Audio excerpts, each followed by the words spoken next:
कृष्णाय वासुदेवाय देवकीनन्दनाय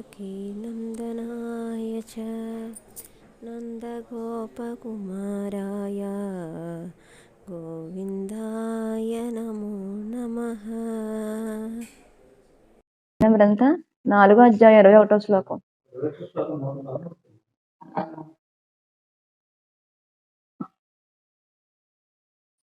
శ్రీ భగవానువాచ నిరాశీయత చిత్తాత్మా. చెప్తారా నాన్న? చెప్తారా? నిరాశీయత చిత్తాత్మా త్యక్తా సర్వ పరిగ్రహ శరీరం కేవలం కర్మ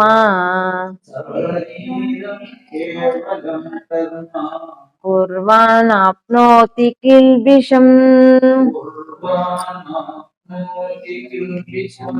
భగవానుడు 5 శ్లోకాల్లో, గత 3 శ్లోకాల్లో జ్ఞాని గురించి మాట్లాడుతున్నాడు. ఒక 2 శ్లోకాల్లో పూర్తయిపోద్దులే. ఆయన ఉద్దేశం జ్ఞాని ఎలా ఉంటాడో చెప్తున్నాడు. ఇక్కడ జ్ఞాని అంటే మనం అనుకుంటాము అది పెద్ద స్థాయి ఏమో, మనం బీరువాలో పెట్టుకునే బంగారం నగలాంటోడు అనుకుంటాం జ్ఞాని అంటే. ఎందుకంటే ఆయన గురించి విన్నప్పుడల్లా అబ్బో జ్ఞాని ఇంత గొప్పోడా, చూడండి మనం బీరువాలో మంచి నగ ఉందనుకోండి, తీసేమా నాకు ఉంది అని చెప్పి మెడలో కాసేపు వేసేసుకుని మళ్ళీ బయటికి వెళ్ళి వచ్చినప్పుడు ఏదో వేసేసుకుని మళ్ళీ లోపల పెట్టేస్తాం జాగ్రత్తగా, దాన్ని తీయం ఇంకా. కానీ జ్ఞాని యొక్క స్పృహ మనం భరించుకున్నప్పుడు బంగారం నగలా ఉండకూడదు నాన్న, రోజు వాడుకునే వస్తువులా ఉండాలి. ఎందుకంటే నిరంతర స్ఫురణ ఉండాలి ఆయన మీద. ఎందుకంటే జ్ఞాని అనే వాడిని గురించి మనం చెప్పుకుంటున్నప్పుడు కానీ, భగవంతుడు చెప్తున్నప్పుడు కానీ జ్ఞాని కాబట్టి అండి అనుకోకూడదు. మనం ఎప్పుడు జ్ఞానం అవుతాము అన్న ధ్యాస ఉండాలి. ఎందుకంటే మేము సభలకు వెళ్ళాం కదా, పద్మనాభానంద స్వామీజీ మామూలుగా 12 గంటలకి భోజనం చేసేస్తారు ఋషికేశ్లో. ఇక్కడికి రావడం వల్ల ఏమైందంటే అందరూ సభ అయిపోయే టైంకి 12:30 అలా అయ్యేది, హారతి ఇచ్చే టైంకి. అయితే సభ అయిపోతే జనాలు ఏం చేస్తారు, స్వామీజీ దగ్గరికి వస్తారు దండం పెట్టుకోవడానికి. అలా పెట్టుకోవడం దండం పెట్టుకోవడం, ఆయన ఏదో ప్రసాదం ఇవ్వడం అలా జరుగుతూ ఉండేది. అలా జరగడం వల్ల 2 అయ్యేది టైం. ఆయన టైం రెగ్యులర్ టైం 12 కదా నాన్న. అయితే ఏ మాత్రం మొహంలో చిరునవ్వు చెక్కు చెదిరేది కాదు ఆయనలో, నవ్వుతూనే ఉండేవారు స్వామీజీ. అయితే ఇది ఇలా జరుగుతుంది. లాస్ట్ రోజు కూడా నేను బాధపడ్డాను, నాకు చాలా బాధేసింది. 2 అయిపోతుంది. ఎందుకంటే రెగ్యులర్ టైం మిస్ అయిపోయారు అనుకో, ఆ సున్నితత్వం ఉంటది ఏదైతే ఉందో మనం తట్టుకోలేం. నేను అనుకున్నాను స్వామీజీ 2 అయిపోతుంది పాపం ఇంకా లెగలేదు అనుకున్నాము. ఈ లోపల ఇద్దరు మాట్లాడుకుంటున్నారు. ఏమనంటే స్వామీజీ వాళ్ళు, ఎవరికి బాధ వాళ్ళకు ఉంటది కదా, వాళ్ళు అంటారు స్వామీజీ 2 అయిపోతుందో ఇంకా అలా కూర్చుని ఉన్నారు, పాపం నీరసం వచ్చేస్తుందో ఏంటో చెప్పి ఒక ఆవిడ అంటున్నారు. ఒక ఆవిడ అంటుంటే మిగతా వేరే ఆవిడ అంటున్నారు ఏమనంటే ఆయన జ్ఞాని కదండి అలా నవ్వుతూ ఉంటారు అని చెప్పి రెండో ఆవిడ అన్నారు. ఇక్కడ మనం తెలుసుకోవాల్సింది ఏంటంటే ఆయన జ్ఞాని కాబట్టి నవ్వుతూ ఉన్నాడా, నవ్వుతూ ఉన్నాడు కాబట్టి జ్ఞాని అయ్యాడా? ఆయన ఓర్పుతో అంత టైం అయినా పట్టించుకోకుండా భక్తుల కోసం అక్కడ ఉండడం చేత ఆయన జ్ఞాని అయ్యారా, జ్ఞాని కాబట్టి నవ్వుతూ ఉన్నారా?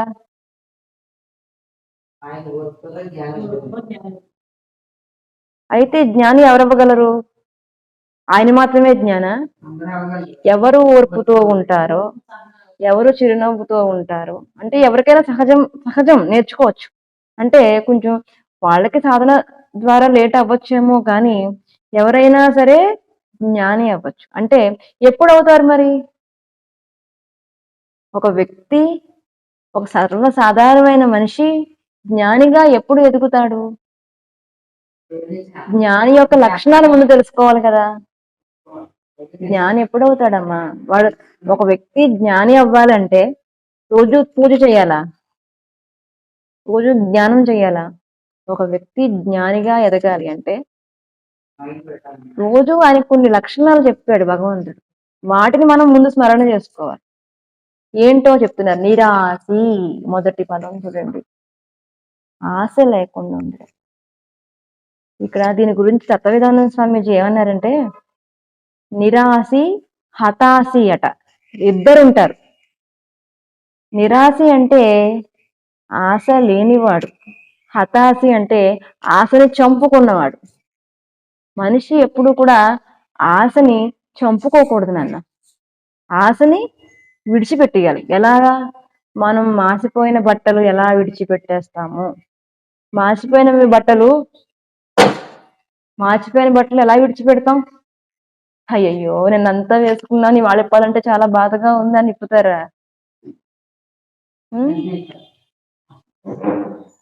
నిన్నంతా వేసుకున్నా ఇవాళ చాలా సునాయాసంగా ఇప్పేస్తారు కదా.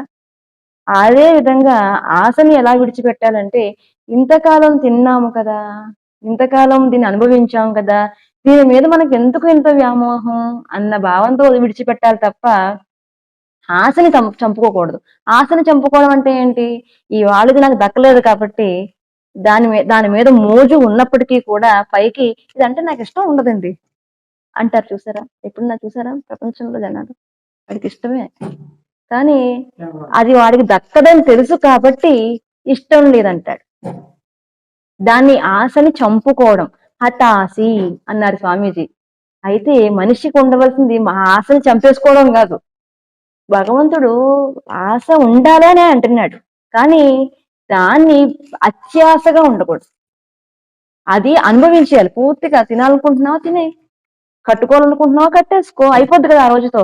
దాని మీద మనసు పెట్టేసుకుంటే అదేమవుద్దంటే అత్యాశకి దారి తీస్తుంది అనమాట. చెయ్యాలో అనుకున్న పని చేసేయాలి, దాన్ని చంపుకోకూడదు. అది మంచి మంచి పనులు, అర్థమైందా? చెయ్యాలనుకున్న పని చేసేయండి అన్నారు ఇప్పుడు అని చెప్పి మీరు మనం ఇష్టం వచ్చినట్టుగా మనం మనసుని మలుచుకోకూడదు. అందుకని నిరాశి, ఆశని విడిచిపెట్టినవాడు ఎవరు? బాగా చెప్పారు నిజంగానే. జ్ఞాని గురించి మాట్లాడుతున్నాడు భగవంతుడు. ఎందుకు ఎందుకు అసలు ఈ కర్మ సన్యాస యోగంలో మనకు చెప్పాల్సింది కర్మను ఎలా సన్యాసం చేయాలి అనే కదా. మొదటి జ్ఞానిని ఎందుకు తీసుకొచ్చాడు భగవంతుడు అంటే, ఒకవేళ చూడండి మనకు తెలియని విషయాన్ని గురించి తెలుసుకుంటున్నప్పుడు ఒక రకమైన బుద్ధి, మనం కూడా ఇలా ఉంటే బాగుండు కదా, మనం ఎందుకు ఇలా ఉండలేకపోతున్నాము, మనము ఇలా ఉండాలి కదా అన్న లోపల ఉద్రేకాన్ని బయటకు తీసుకురావడం కోసం మనం ఉంటాము. ఎన్నిసార్లు విన్నా అది అర్థమూ కాదు, ఆ ఫీలింగే రాదు. ఆ ఫీలింగ్ రావడం కోసమే భగవానుడు 5 శ్లోకాల్లో ఈ విషయం చెప్తున్నాడు. ఒక 2 శ్లోకాలతో ఈ గొడవ వదిలిపోద్ది, ఎక్కువ చెప్పర్లే. నిరాశి అంటే ఆశని చంపుకున్నవాడు కాదు, సునాయాసంగా విడిచిపెట్టినవాడు. అంతేకాదు నిరాశి యత చిత్తాత్మ.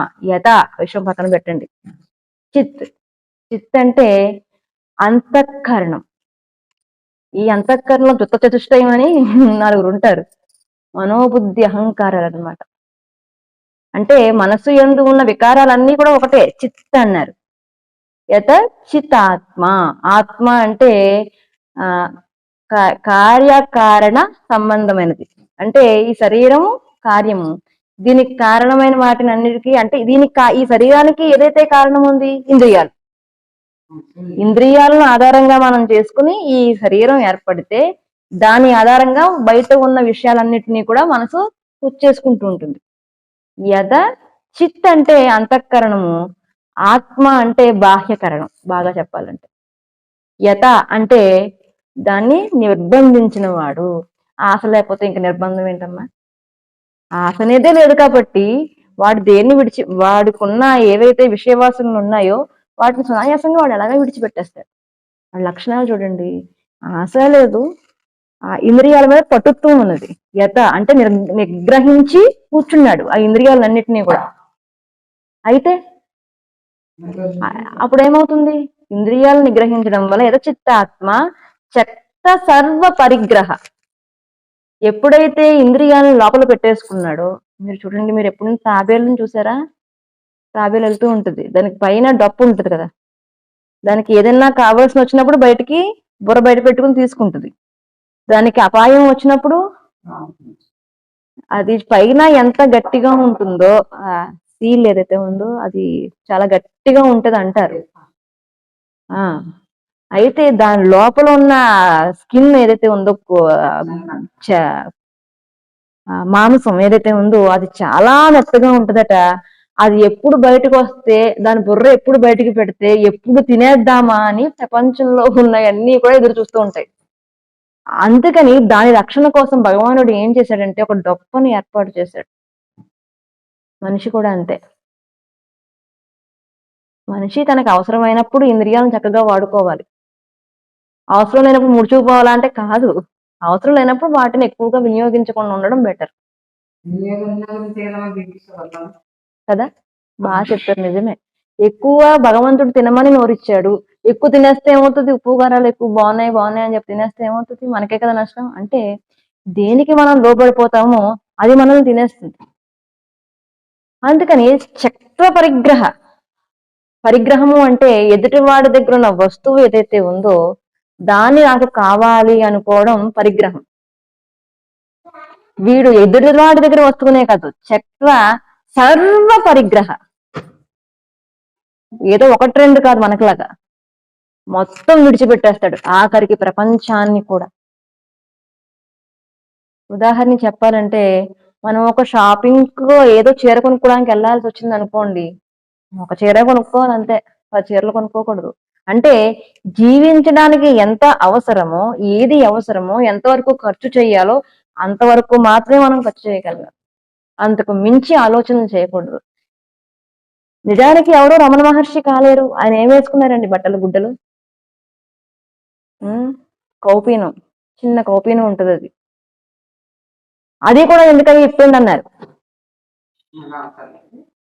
అంటే ఆయన ఎక్కడున్నారు? సభ్యత.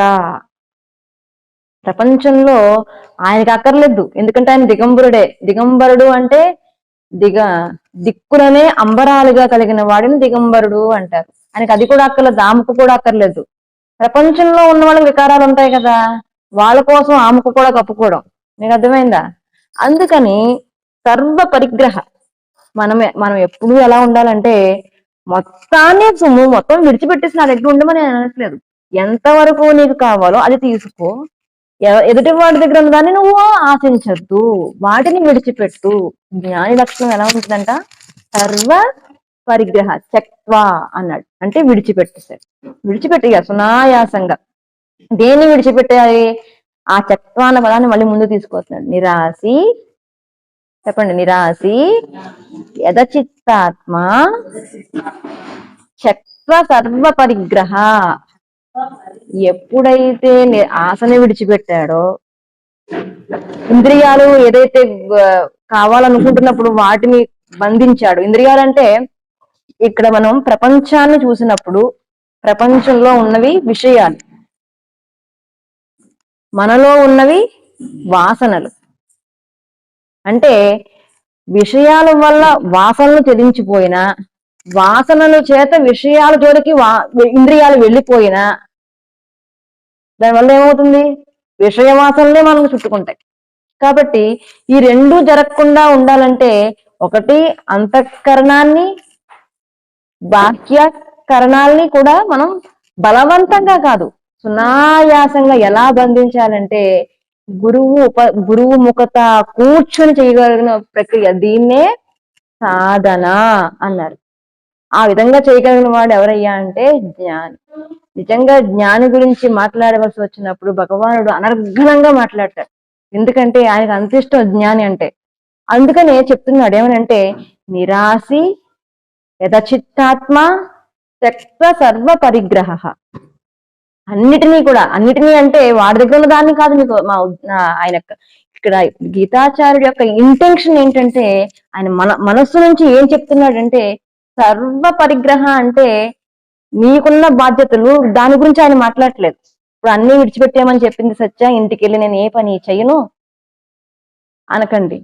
సర్వ పరిగ్రహ అంటే ఎదుటి వారి నుంచి తీసుకునే బుద్ధి పరిగ్రహం, దాన్నే అపరిగ్రహం అన్నారు. తీసుకోవాలన్న ఆలోచన, అది ప్రతిదీ నాకు కావాలన్న జిజ్ఞాస మనకి భగవంతుడి విషయంలోనే ఉండాలి తప్ప ప్రకృతి విషయంలో ఉండకూడదు. ప్రతిదీ కావాలి, ఇది కావాలి, అది కావాలి, ఏది అనుభవించేది కాదు. విషయాలు కూడా, వాళ్ళు ఏం చేస్తున్నారు, వీళ్ళు ఏం చేస్తున్నారు, వాళ్ళ ఇంట్లో ఏం జరుగుతుంది అంటే దీన్నే విషయములు అన్నారు. ప్రకృతిలో జరిగే ప్రతిదీ కూడా విషయమే. దానికి సంబంధించిన తొత్తరపాటు తపన ఏదైతే ఉందో దాన్ని వాసన అన్నారు. దాన్ని తగ్గించుకునే ప్రయత్నం చేయాలి. ఇక్కడ జ్ఞాని గురించి చెప్తున్నాడంటే జ్ఞాని అంత గొప్పవాడు ఎందుకు అయ్యాడు?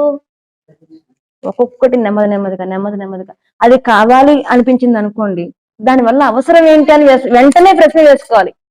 మనం ఏం వేసుకోవాలి? దీనివల్ల మనకి ఎంతవరకు ఉపయోగము, దీనివల్ల మనం ఏది పొందగలుగుతాము, దానివల్ల కలిగే లాభ నష్టాలు ఏమిటి అన్న విషయాన్ని మనం వెంటనే ప్రశ్నించుకుంటే ఎందుకులే అనిపించుతుందా? అనిపించదా? వెంటనే అనిపిస్తుంది. ఎందుకంటే మనకి ఎవరో వచ్చి నువ్వు ఇలాగే ఉండాలి అని చెప్పని అవసరం లేదు. మన మనసు దిశనిర్దేశం, మన మనసే మన గురువమ్మ. కంపల్సరీ ఖచ్చితంగా మీరు నన్ను నమ్మండి, మనసును మీరు అడగండి, మరుక్షణం ఏ మాత్రం సందేహం లేకుండా మనసు చెప్తుంది. మనము దాన్ని చంపేసి, మనసు చంపుకోవడం అంటారు చూసారా, దాన్ని చంపేసి మనము ఇష్టం వచ్చినట్టుగా వ్యవహారశైలి గడుపుతూ ఉంటాం. ఆశని విడిచిపెట్టి, ఇంద్రియాల మీద మోహం విడిచిపెట్టి, అన్ని విడిచిపెట్టి వీడేం చేస్తాడండి అన్న ఆలోచన వెంటనే రాకూడదని. ఎందుకు? అన్ని విడిచిపెట్టేసి ఏం బతుకుతాడు? అన్ని ఉండాలి కదా. అందుకని వెంటనే అన్నారు శరీరం యదవాప్నోతి. శరీరం అన్ని విడిచిపెట్టి శరీరం కేవలం కర్మ అన్నారు. శరీరము యొక్క మనుగడ సాగించుకోవడం కోసం కర్మ చేస్తాడు అన్ని విడిచిపెట్టి. అంటే శరీరము నిలబెట్టుకోవడం కోసమే తను ఏమి చేసినా సరే శరీరం కోసం. అంటే శరీరం ఏదైతే ఉందో అది సాధనకు, జ్ఞానానికి అది మాధ్యమంగా ఉపయోగపడే పరికరం కదా. దాన్ని కోసం మాత్రమే దాన్ని నిలబెట్టుకో. ఇప్పుడు ఆహారం తిన్నాడు అంటే అది పడిపోకుండా ఉండడం కోసం, దాన్ని శుభ్రం చేస్తున్నాడు అంటే శుచిగా శౌచంగా ఉండడం కోసం. ఏ పని చేసినప్పటికీ కూడా భగవంతుడి యొక్క కార్యం కోసమే దాన్ని లింక్ పెట్టుకుని దాని యొక్క శరీరాన్ని పోషణ కోసం మాత్రమే. దేని పోషణ? తన సాధన ఏదైతే ఉందో దాన్ని పోషించాలి కదా. దాన్ని పోషించాలి అంటే ఇది బాగుండాలి. దానికోసం మాత్రమే కర్మ చేస్తున్నారు. కానీ మనము దీనికోసం మాత్రమే మనం కర్మ చేసుకుంటాం. మనల్ని మనం పోషించుకుంటూ ఇంకా ఎక్కువ కావాలి, ఎక్కువగా ఇది ఏదో చెయ్యాలని మనం కర్మ చేసుకుంటాం. అలా చెయ్యకూడదు. శరీరం నిలబెట్టడానికి కోసం మాత్రం చేసుకుంటే చాలు. ఈ రోజు డబ్బు సంపాదించుకుంటున్నా, మరి ఏ కార్యక్రమాలు చేసుకుంటున్నా మనం శరీరానికి అవసరమైన మించి, వాటికి మించి ఆలోచించడము, వాటికి మించి సంపాదన చేయడం వల్ల ఏమవుతున్నాము అంటే ప్రకృతికి దగ్గరైపోయి భగవంతుడికి దూరం అయిపోయామా అనేది మీరు ప్రశ్నించుకోవాలి ఎవరికి వారు. ఆ విధంగా శరీరం కేవలం కర్మ, శరీరమును పోషించుకోవడం కోసమే కర్మ చేసి కుర్వాన్ మాప్నోతి కిల్బిషం. అలా చేయడం వల్ల ఏమవుతుందంటే పొరపాట్లు జరుగుతాయి. ఎవరికైనా సరే కర్మ చేసేటప్పుడు పాప కర్మలు అంటుకుంటూ ఉంటాయి కదా. అలా భగవంతుడికి సంబంధం పెట్టుకుని ఏ కర్మ చేసినప్పటికీ కూడా కుర్వన్ నాప్నోతి కిల్బిషం, కర్మలు ఏవైతే ఉన్నాయో పాపాలు ఏమాత్రము కూడా అంటనే కుర్వన్ నా వాప్నోతి అంటున్నాడు. అంటే ఏ మాత్రము కూడా అంటవట. కానీ కేవలం నా కోసం, మమకారాల కోసము, నా కోసం, నా జీవితం, నా తిండి, నా యొక్క అభివృద్ధి అనే ఆలోచన చేసుకుంటూ చేసే కర్మలన్నీ కూడా పాప కర్మల్లోకే వస్తాయి అని ఖచ్చితంగా జిగీతాచార్యుడు ఇందులో చెప్తున్నాడు. ఎప్పుడైతే నీ కర్మలను భగవంతుడికి అనుసంధానం చేసి ఆశని విడిచిపెట్టి ఇంద్రియాలని నిగ్రహించి ఎవరి నుంచి ఏది ఆశించకుండా నువ్వు కర్మ చేస్తావో అవన్నీ కూడా భగవంతుడు చేసే కర్మలు, మనిషి చేసే కర్మలు ఏవైతే ఉంటాయో వాటి వల్ల వచ్చే పాపాలు ఏవైతే ఉంటాయో అవి నీకు కిల్బిషం అంటున్నాడు, అవి నీకు అంటవు అని చెప్పి అంటున్నాడు. తర్వాత శ్లోకం మనం వచ్చే వారం చెప్పుకుందాం. హరి ఓం.